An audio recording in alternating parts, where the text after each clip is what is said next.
Ating pong pinag-aaralan ay Word of God. Yan, ang salita po ng Panginoon. At nabanggit po at napag-usapan natin at napag-aralan natin ang Learn the Word. And then ang sumunod po ay Learn the Word, Love the Word.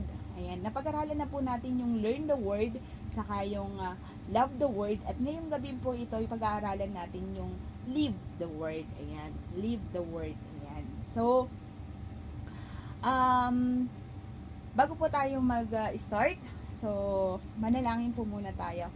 Ayan, so samahan niyo po ako. So, dakilang Diyos na makapangyarihan sa lahat, maraming salamat Panginoon sa pagkakataon Panginoon na ibinigay mo sa bawat isa sa amin, na kami Lord Panginoon ay sama-sama Panginoon na mag-aaral ng iyong salita Panginoon. Alam Lord Panginoon namin na ang presensya mo Lord Panginoon ay naririto sa aming kalagitnaan. Alam Lord Panginoon namin at gabayan mo ang bawat isa sa amin Panginoon as we continue to study your word of God, na higit namin Lord Panginoon na maintindihan Lord Panginoon, na higit naming maunawaan Panginoon ang nais na iparating mo sa bawat isa sa amin.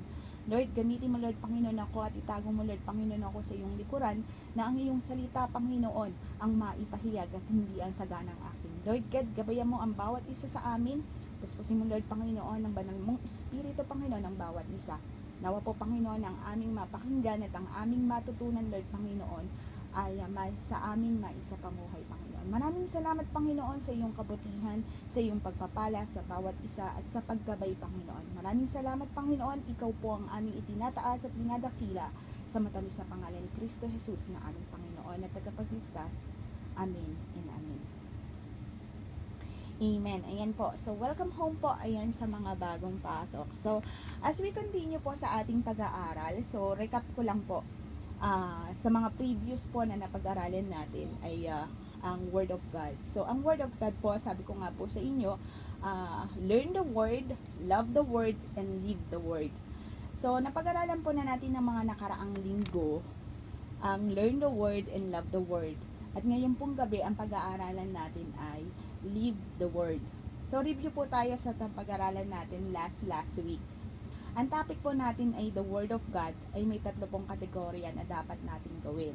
Una po ay learn the Word, kung saan ating pinag-aaralan ang salita ng Panginoon. At ano nga ba ang mga nakapaloob dito? Sa napag-aralan po natin, importante na ating pag-aralan ang salita ng Panginoon. Tulad nga po ng nabanggit, ay napaka-importante na pag-aralan natin ang salita ng Panginoon, dahil ang Bible o ang salita po ng Panginoon ay parang love letter ng Panginoon para sa atin, kung saan dapat nating basahin at dapat nating ingatan. Dahil kung ang sulat ng ating mahal sa buhay, ang sulat ng ating mga mahal sa buhay ay ating paulit-ulit na binabasa. So, dapat po natin na basahin at paulit-ulit nating basahin ang salita ng Panginoon, dahil ito po yung nagiging communication natin sa Panginoon. And then, yung love the Word po naman ay dapat nating mahalin ang kanyang salita at dapat nating ipahayag ang kanyang salita hindi lamang sa atin. So, wag po nating sarilinin or wag nating angkinin lang yung natamo nating kaligtasan, kung hindi i-spread natin o ipagsabi natin or ipahayag natin at ipangalandakan natin at ipahayag ang salita ng Panginoon. Dahil kung gaano kabuti ang Panginoon para sa atin, dapat i-share din natin sa iba, na hindi lang dapat ikaw ang meron. So, dapat meron din yung iba. So, dapat nating i-share o dapat din nating mahalin yung ating kapwa, na i-share natin kung ano yung nararamdaman natin o ano yung kung gaano yung pagmamahal ng Panginoon sa atin. Ayan, at sa gabi pong ito, ang pag-aaralan po naman natin ay live the Word. Ayan. So, ang text po natin ay matatagpuan natin na alam ko po ang bawat isa ay familiar dito sa verse nito. So, matatagpuan po natin sa Matthew chapter 4, verse 4. Ayan. But he answered and said, it is written, man shall not live by bread alone, but by every word that proceeded out of the mouth of God. So, sa Tagalog po, sabi niya, ngunit sumagot si Jesus, nasusulat, Ang tao ay hindi lamang sa tinapay nabubuhay, kundi sa bawat salita na nagmumula sa bibig ng Diyos. So, how do I live for God? Paano ba mamuhay sa kalooban ng Panginoon? So, ang ating pong kaaway ay alam po natin na ang kaaway natin ay ang dyablo, di po ba? Actually po, ang nais po niya sa atin ay tayo'y kanyang kontrolin. Yan, kontrolin niya ang ating buhay. So, ang target po niya ay yung mahulog tayo sa kasamaan. Di po ba? At ang kanya pong impluwensyahan ay yung taong tayong gustong linlangin. Dahil po ang dyablo ay ubod ng sinungaling, siya po ang dakilang sinungaling. So kung makikita po natin yan sa John chapter 8 verse 44. Kung kayo'y sa inyong amang dyablo at ang nais ng inyong ama ay ibig ninyong gawin, siya ay isang mamamatay tao buhat pa ng una at hindi nananatili sa katotohanan sapagkat walang katotohanan sa kanya. Pagka nagsalita siya ng kasinungalingan, ay nagsasalita siya ng saganang kaniya sapagkat siya ay isang sinungaling at ama nito. So makikita po natin dito na ang dyablo talaga ay ubod ng kasinungalingan, di po ba?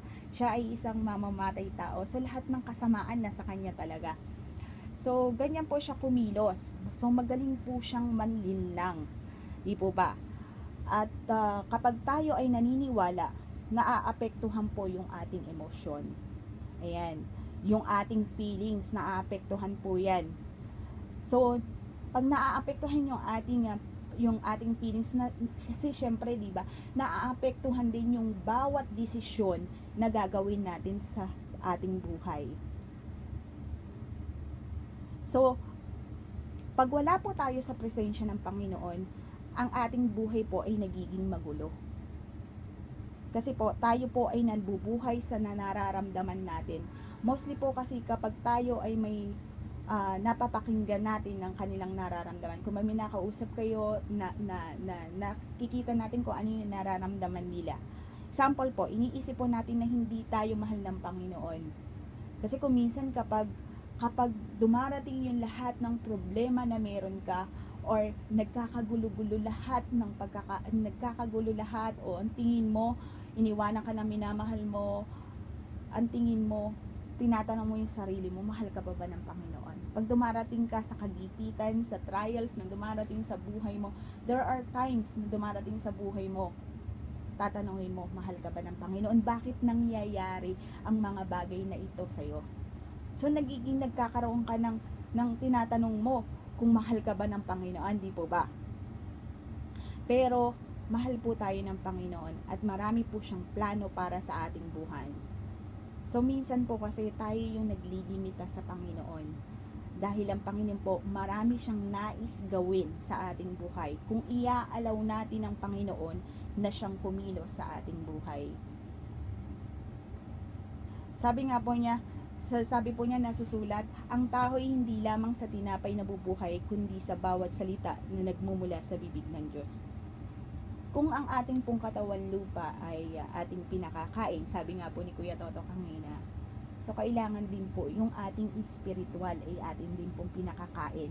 Kung kumakain tayo ng 3 beses sa isang araw, minsan nga may merienda pa kayo, di po ba? So, dapat din, ganun din. Ayan, yung ating pang-spiritual na ang ating pang-spiritual, dapat din natin na pinakakain to. Di po ba? So, pakakainin natin ang ating spiritual sa pamamagitan po ng pagbabasa ng kanyang salita. Kailangan po meron po tayong daily devotion. Meron tayong quiet time with God, which is saan tayo nakikipag-usap sa kanya sa pamamagitan ng kanyang salita at sa pamamagitan ng panalangin. Ayan, welcome home sa iyo, Pastor Russell. Minsan naiisip natin na hindi mo naiintindihan kapag minsan sasabihin mo pag nagbabasa ka ng Bible, hindi ko maiintindihan. So, before po tayo magbasa ng Bible, ask po natin na manalangin po tayo. Mag-ask po tayo ng guidance na yung Holy Spirit po ang kumilos sa atin. Kasi po hindi po natin maiintindihan ang salita ng Panginoon kung hindi po tayo magpe-pray at hindi po tayo hihingi ng tulong sa Panginoon na bigyan tayo ng knowledge and wisdom na ating maintindihan ng kanyang salita. Tapos after po natin na before po tayo magbasa ng kanyang salita, manalangin po tayo. At pagkatapos nating magbasa ng kanyang salita, mag-pray pa rin po tayo.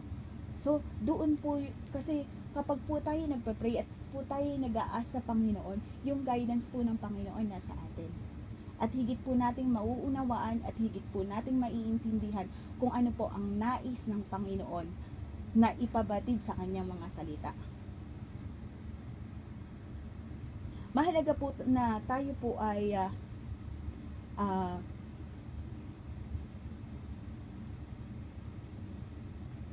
napakahalaga po na tayo po ay nakikipag-usap sa Panginoon. Actually po, ang Panginoon po ay open communication po natin sa Kanya dahil po ang Panginoon ay available 24 hours, 7 days a week po yan. Available po ang linya ng Panginoon at ang linya po ng Panginoon kahit kailan hindi nalolobat. Kung ang cellphone nyo nalolobat pero ang linya po at ang pakikipag-usap sa Panginoon kahit kailan hindi nalolobat. Hindi rin po nawawalan ng signal pagdating sa Panginoon. Lagi pong full. Ayan, ang linya. Di po ba? Ang network talagang ang linya, ang linaw-linaw. Hindi po nawawalan ng signal ang Panginoon. Lagi pong siyang full charge at lagi pong full signal. So, ang gagawin lang po natin, i-dial lang natin at tawagin natin ang Panginoon dahil ang Panginoon po ay available po anytime. Sabi nga po niya, hindi lang sa tinapay nabubuhay ang tao, kung hindi nabubuhay ang tao, hindi po tayo nabubuhay ng sa ating sarili lamang. Kahit ano pong gawin natin, hindi tayo magiging matagumpay kung wala po ang Panginoon sa ating buhay. So, kanina po, kasi meron ako napanood sa Facebook. And, napanood ko po yung testimony ni Hayden Koch. So, alam ko po na familiar kayo kung sino si Hayden Koch. Di po ba naging controversial to? Kung saan naging trending ang kanyang buhay at pinagkaguluhan. Di po ba? So, pinagkaguluhan ng media ang kanyang buhay and nakakatuwa po. And nakaka-bless po habang pinanonood ko ang kanyang testimony. Sinabi niya doon, meron siya ng lahat. Nakamtan niya ang lahat niya sa fame, influence, wealth, saka wealth, woman, lahat. Successful siya. Nasa kanya na ang ninanais niya. Pero sabi po niya, when he is alone, he's empty. Sinabi din niya po na 2 beses siyang nagpakamatay. Uminom siya ng 30 tablets of Valium and he was coma for 3 days. And after po after po nun, alam natin ang controversial na nangyari sa kanya, di po ba? And then the second time daw po, uminom din siya ulit. Nagtangka na naman yung wakasan ng kanyang buhay at uminom siya ng 2 dosenang drugs na parang 2 dosenang ecstasy. Ayan. Then pang sabi po niya doon sa testimony niya is hindi po na damage yung kanyang yung kanyang katawan. Sabi niya gano'n. And then tinatanong daw po niya yung sarili niya, bakit 2 beses na siya nagtangka magpakamatay, but still buhay pa rin siya. And then nag-start na po siyang magtanong na sinasabi niya, there must be a reason, sabi niya. And then doon po siya nag-start na siya na mag-search. And then nagbabasa daw po siya ng spiritual books, and then mga psychological books, ganon, nagbabasa siya. Pero ang sabi po niya doon, he ended by the reading the Word of God. So, sabi nga po sa napag-aralan natin, kahit na anong question o tanong tungkol sa buhay, isa lang po ang makakasagot. Babalik tayo sa salita ng Panginoon, dahil sa salita ng Panginoon matatagpuan natin ng kasagutan. Dahil sa Biblia po, dahil po sa Bible, pag ating pong binasa, Andun po ang lahat ng kasagutan ng katanungan natin sa buhay. Dahil po, ang salita po ng Panginoon ang nagpapabago sa buhay ng tao. Sabi nga po dyan, may question turn into confession, and may confession turn to submission to the cross of Christ. So, nakaka-bless po na isipin na lang po natin na isang tao na sabi nga niya, addict siya dati. Addict, ng bababae, di po ba? So, isipin po natin na bakit hindi siya namatay? So, 2 beses na siya. So, meron pong purpose ang Panginoon sa kanyang buhay. Dahil may gusto pa pong gawin ang Panginoon sa kanyang buhay. Pero, ang nakakatuwa po doon, ang nakaka-bless po doon, yung binago siya ng Diyos. Dahil may purpose po ang Panginoon sa kanyang buhay. So, yung makikita lang po natin, hindi lang po sa kanya, sa mga iba pa nating mga kapatid na patuloy na alam natin na kung nasaan sila dati, diba? Naging kung ano yung buhay nila dati, tapos binago sila ng Panginoon. Di po ba nakaka-bless yun? Nakakatuwa po at nakakatuwa at nakaka-bless talaga na ganun kumilos ang Panginoon na nangyayari na isang himala, di po ba?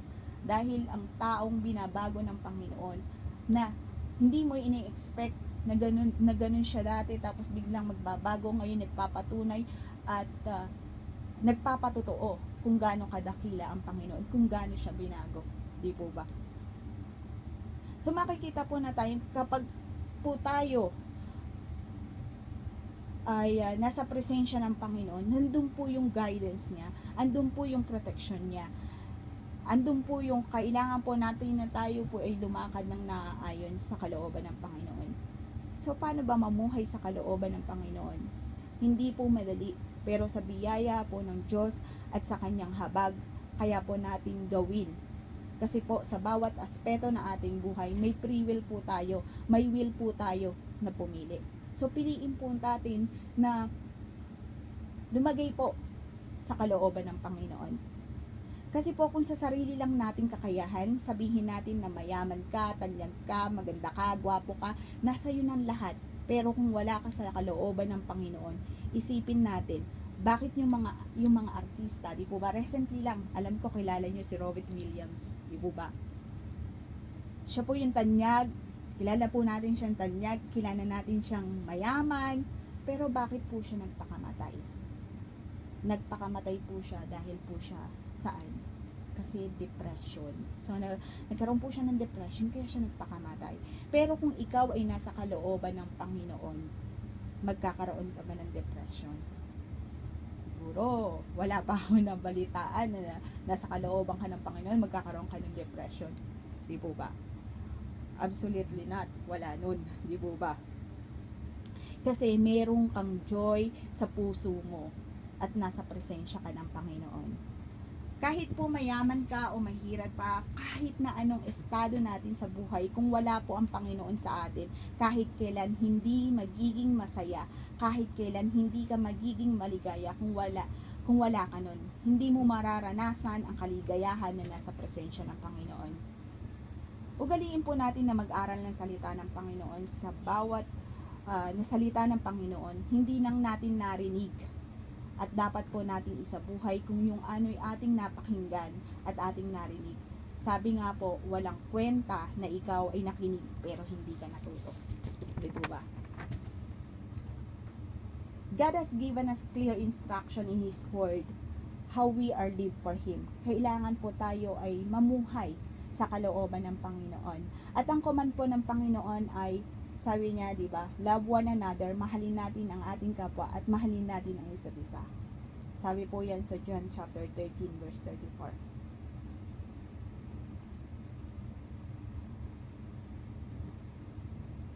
Isang bagong utos ang sa inyo ibinigay ko, na kayo'y mag-ibigan sa isa't isa kung paano nyo inibig ko kayo at mag-ibigan naman kayo sa isa't isa.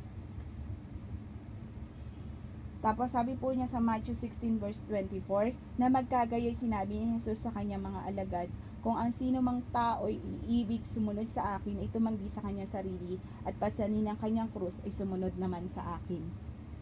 Kumbaga po, hindi po nating hindi po natin, kumbaga po, hindi po yung ating own desire ang namamayani sa atin, kung hindi yung ating hindi yung ating sarili, kung hindi yung kalooban ng Panginoon. Sabi po sa 1 Thessalonians chapter 5 verse 6 to 8. Kaya nga hindi tayo dapat mga tulog katulad ng iba, subalit laging nagbabantay at may maayos na pag-iisip. Ito'y sapagkat ang natutulog ay natutulog sa gabi at ang nanginginom ng alak ay naglalasing sa gabi. Ngunit dahil tayo ay sa araw, dapat maayos tayong makapag-isip. Ating isuot ang baluting pandibdib ng pananampalataya at pag-ibig at bilang helmet ang pag-asa ng kaligtasan. So, tinutukoy po dito na tayo ay dapat mapagbantay sa bawat kilos natin dahil ang ating kalaban or ang diablo po ay anytime nakabantay sa atin. Actually po ang diablo, masigit po niyang pinupuntirya yung mga Christian. Kasi alam niya na po na Kristiyano tayo. Kapag tayo Kristiyano, kung ikaw ay Kristiyano, dapat mas maging mapagbantay ka. Di po ba? Kasi mas malakas ang atake ng diablo sa atin. Bakit po? Kasi alam ng diablo na tayo kaalyado ng Panginoon. So di po ba ang kapag hindi ka Kristiyano, syempre kaalyado ka ng diablo. So hindi kanya pupuntiryahin. So ang pupuntiryahin niya yung kanyang kalaban. So ang pupuntiryahin niya yung anak ng Diyos, di po ba?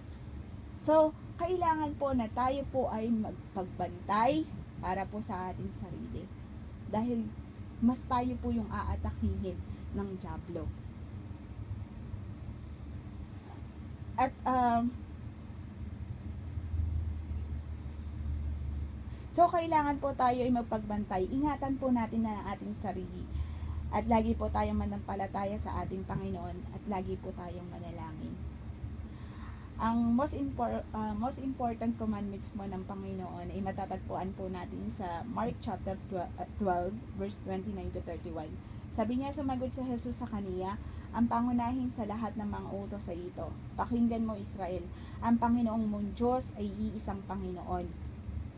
Ibigin mo ang iyong Panginoon mong Diyos ng buong puso at ng buong kaluluwa at ang buong pag-iisip mo at ng buong lakas. Ito ang unang utos. Ibigin mo ang Panginoon ng buong puso at ng buong kaluluwa at buong pag-iisip at ng buong lakas. Ito ang unang utos, ibig sabihin mahalin natin ang Diyos ng ating buong puso. Hindi po sinabing kalahati lang. Sinabi po doon buong puso at buong kaluluwa at buong pag-iisip at buong kalakasan. Sabi po, so hindi po niya sinabi na mahalin mo ko ng kalahati lang. So mahalin mo ko ng buong buo. Di po ba? So sabi nga po niya, sabi niya, if we abide in Christ, sabi po sa John 15:14, matatili kayo sa akin at ako'y mananatili sa inyo. Ang sanga ay hindi namumunga sa kanyang sarili, malibang ito'y manatili sa puno ng ubas. Maging kayo man ay hindi makapamunga, malibang manatili kayo sa akin. Sa ganito'y naluluwalhati ang aking Ama na kayo'y mamumunga na sagana at kayo'y magiging mga alagad ko. Kasi po kung tayo po'y nasa presensya ng Panginoon, magiging kamukha po natin po siya. Kasi po, yung kadakilaan ng Panginoon ay nagre-reflect na po sa atin. So makikita po natin, then kumbaga po, we are becoming Christ. So nagagawa po natin yun kung nasa presensya tayo ng Panginoon. Mamahalin natin ang ating kapwa at tayo nakapagbibigay ng kaluwalhatian sa Panginoon. At ma-enjoy po natin yung relasyon natin sa Panginoon. Kung nais po natin manatili sa presensya ng Panginoon, kailangan po natin hanapin siya. We need to seek Him in His Word. Kailangan po hanapin natin ang Panginoon sa pamamagitan ng Kanyang salita. Kung nais po natin siyang higit na kilalanin, magbasa po tayo ng Kanyang salita. Mahalin natin ang Kanyang salita at isabuhay natin ang Kanyang salita. At magagawa po natin yan. As lang po tayo ng guidance, as the guidance of the Holy Spirit to apply the Word in our lives. Kaya nga, mainam po na bago tayo magbasa ng Bible, mag-pray tayo. Yun nga po yung sabi ko sa inyo kanina, kailangan natin na bawat gagawin natin, Hindi lang bawat magbabasa ng Bible, sa bawat gagawin natin, sa bawat desisyon na gagawin natin, ask po natin ang guidance ng Panginoon. Sabi nga po niya, living for God means giving up ourselves and desiring God's will above all. Kung tayo po'y namumuhay sa kalooban ng Panginoon, ito po'y nagpapatunay na binibigay natin ang ating buhay sa Panginoon at hahayaan natin ang Diyos ang manguna sa ating buhay sa bawat desisyon na ating gagawin. Ipag-pray po natin. Hayaan po natin ang Panginoon ang kumilos sa ating buhay. Ipag-pray po natin na hayaan po natin ang Panginoon manguna sa ating buhay dahil gusto po ng Panginoon na mag-increase yung ating pagmamahal sa Kanya. Maging mature tayo kung paano tayo mag-respond sa mga trials na dumarating sa ating buhay.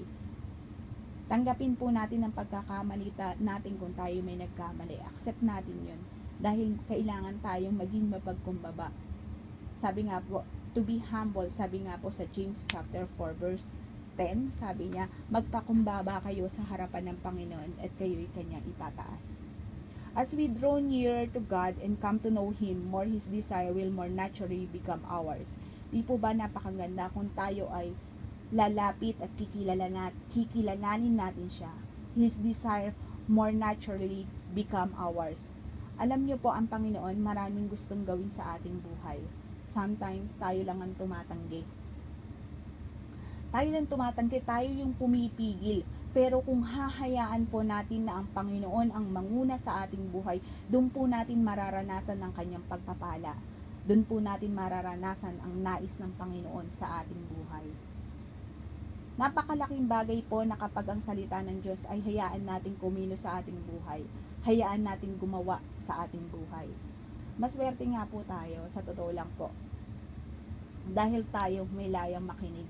Alam ko po maraming mga taga-Saudi dito. And alam po natin kung gaano kahigpit sa Saudi. Di po ba? Alam po natin. Sila po, makikita natin yung desire ng kanilang paglilingkod sa Panginoon. Yung desire na gusto nilang mag-serve sa Panginoon. Dahil pinapapakita dito yung kanilang pagmamahal na although alam nila na nasa mahigpit, nasa Muslim country sila, na pero yung desire ng pagmamahal nila at makapagsilbi sa Panginoon nandoon. Kaya po, sa totoo lang, saludo ko sa inyo, yung mga taga-Saudi, saludo ako sa inyo kasi nakikita dun yun yung desire ninyo na talagang makapaglingkod sa Panginoon. Na although alam ninyo na mahigpit, pero andun pa rin yung talagang alam ninyo na yung sa Panginoon kayo nagtitiwala, sa Panginoon kayo nananalig na alam ninyo na pro-protection kayo ng Panginoon. And alam niyo po, nakaka-challenge, di po ba? Isipin natin sila na pinagbabawal na magtipon-tipon, na mag-aral ng salita ng Panginoon. Tayo po na nasa open, na hindi pinagbabawal. Dapat po mas maging ma-challenge tayo dahil tayo may laya na makapag-aral ng salita ng Panginoon, makapagbasa ng salita ng Panginoon. So, nakaka-encourage po. Sana po gawin po natin kung paano po yung ginagawa nila na talaga namang nire-risk nila yung buhay nila para lang makapag-serve sa Panginoon. How much more po tayo na may laya po tayong makinig, may laya tayong magbasa at mag-aral ng salita ng Panginoon. Di po ba? So, ang tanong ko po, mahal po ba natin ang Panginoon? Kung ang sagot po natin ay oo, mahal ko ang Panginoon, dapat po natin siyang higit na kilalanin. At kaya nating ibigay ang ating buhay. Dahil kung mahal po natin kung mahal natin, di po ba? Ang mahal natin, kaya nating ibigay ang lahat-lahat para sa atin. Kung sinasabi nating mahal natin ang Panginoon, kaya nating ibigay lahat para sa Panginoon. Kaakibat po yan, na pag sinabi nating mahal natin ang Panginoon, kaakibat po yan yung kanyang higit natin siyang kikilalanin. Higit natin siyang kikilalanin, higit nating pag-aaralan ng kanyang mga salita, mamahalin din natin ang kanyang salita, at isa sa buhay natin ang kanyang salita. Dahil ang Panginoon po niyan, pag tayo po'y nasa presensya ng Panginoon, kahit po protektado po tayo. Dahil hayaan po natin na ang Panginoon po ang kumilos sa ating buhay. Hayaan po natin na ang Panginoon po ang manguna sa ating buhay. Magagawa po natin yan sa pamamagitan na higit natin siyang kilalanin. Sabi nga po, mahalin natin ang Panginoon ng buong puso, ng buong kaluluwa, ng buong kalakasan. Di po ba? So tayo po ay lumakad ng naaayon sa kalooban ng Panginoon at isapamuhay po natin yung kanyang salita. Ating pag-aralan ng salita, ating mahalin ang salita ng Panginoon at ating isapamuhay ang salita ng Panginoon. So purihin po ang Panginoon sa buhay ng bawat isa sa atin, and hopefully po ang bawat isa ay na-challenge sa atin. Yan, so samahan niyo po akong manalangin. So dakilang Diyos na makapangyarihan sa lahat, maraming pong salamat Panginoon sa aming Panginoon na pag-aralan, Panginoon.